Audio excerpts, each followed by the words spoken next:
ओम नमः शिवाय। मित्रों, सावन का पवित्र महीना शुरू हो चुका है।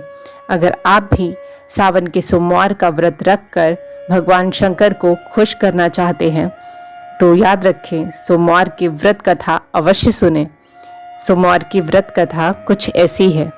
एक समय की बात है, किसी नगर में एक साहूकार रहता था। उसके घर में धन की कोई कमी नहीं थी, लेकिन उसकी संतान नहीं थी। इस कारण वह बहुत दुखी था। पुत्र प्राप्ति के लिए वो प्रत्येक सोमवार व्रत रखता था और पूरी श्रद्धा के साथ मंदिर जाकर भगवान शिव और माता पार्वती की पूजा करता था। उसकी भक्ति देखकर एक दिन माता पार्वती प्रसन्न हो गईं और भगवान शिव से उस साहूकार की मनोकामना पूर्ण करने का आग्रह किया।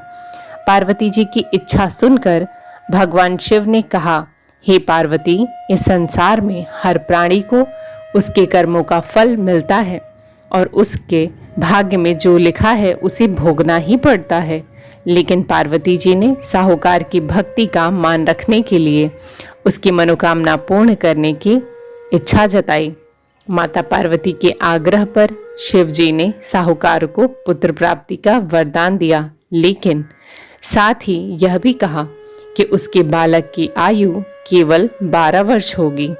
माता पार्वती और भगवान शिव की ये बातचीत साहूकार सुन रहा था। उसे ना तो इस बात से कोई खुशी हुई और ना ही दुख। वह पहले की भांति शिव जी की पूजा करता रहा।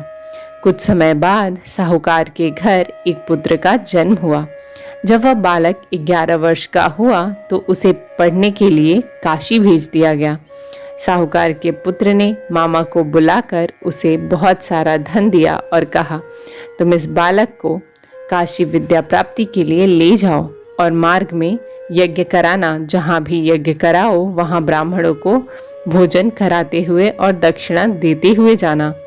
दोनों मामा भांजे इसी तरह यज्ञ कराते और ब्राह्मणों को दान दक्षिणा देते काशी की ओर चल पड़े।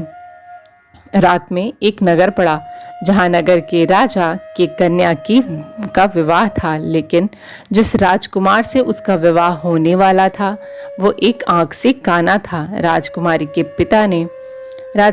पिता ने अपने पुत्र के काना होने की बात को छिपाने के लिए एक चाल सोची। साहूकार के पुत्र को देखकर उसके मन में विचार आया कि उसने सोचा, क्यों न इस लड़के को दूल्हा बनाकर राजकुमारी से विवाह करा दें। विवाह के बाद इसको धन देकर विदा कर दूंगा और राजकुमारी को अपने नगर ले जाऊंगा। लड़के को दूल्हे के वस्त्र पहनाकर राजकुमारी से विवाह करा दिया, लेकिन साहूकार का पुत्र ईमानदार था। उसे ये बात न्याय संगत नहीं लगी। उसने अवसर पाकर राजकुमारी के चुन्नी पर सारी बातें लिख दी। जब राजकुमारी ने चुन्नी पर लिखी बात पढ़ी तो अपने माता पिता को सारी बात बताई। राजा ने अपनी पुत्री को विदा करने से इनकार कर दिया और बारात वापस चली गई। दूसरी ओर साहूकार का लड़का और उसका मामा काशी पहुंचे और वहां जाकर उन्होंने यज्ञ किया।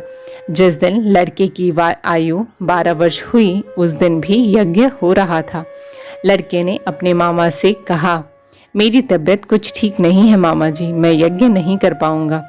मामा ने कहा, तुम अंदर जाकर सो जाओ। शिव जी के वरदान अनुसार कुछ ही देर बाद बालक के प्राण निकल गए, किंतु भांजे को मृत देख मामा व्याकुल हो उठा और विलाप करना शुरू किया।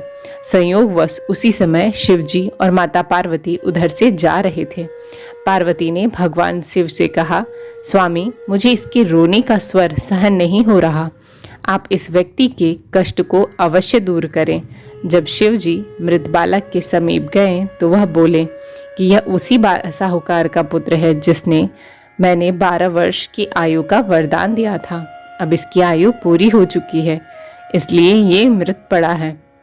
लेकिन मातृभाव से विभोर माता पार्वती ने कहा, हे महादेव, आप इस संसार में सब कुछ कर सकते हैं। इस बालक को और आयु देने की कृपा करें, अन्यथा इसके वियोग में इसके माता पिता भी तड़प तड़प कर मर जाएंगे।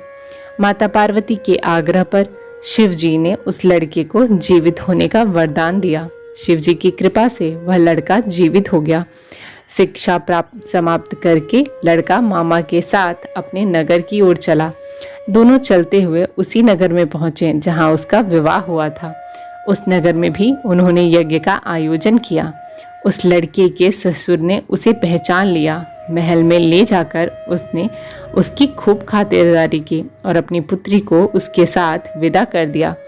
इधर साहूकार और उसकी पत्नी भूखे प्यासे रहकर बेटे की प्रतीक्षा कर रहे थे। उन्होंने प्राण कर रखा था कि यदि उनके बेटे के मृत्यु की समाचार मिला तो वह प्राण त्याग देंगे, परंतु अपने बेटे के जीवित होने का समाचार पाकर वह बेहद प्रसन्न हुए।